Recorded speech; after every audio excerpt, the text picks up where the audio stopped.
bahay. At today, panibagong chismisan at panibagong kwentuhan na naman. Wee! Ayan, today magbubuksan tayo ng trending na fast charger sa TikTok. Yung iba-iba yung kulay. And pinabili lang to sa akin ni Mama. So ako na rin magbubukas.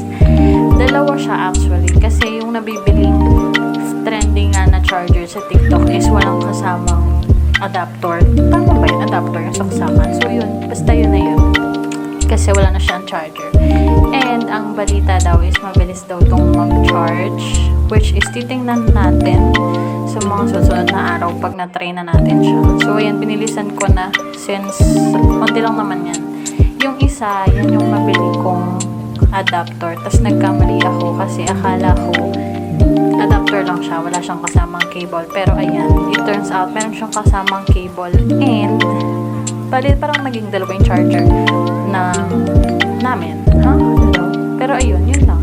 Ayan yung trending kasi nag-trending siya since, kasi diba yung usual charger is parang medyo vulnerable sa mga cuts kapag yung nasa stretch.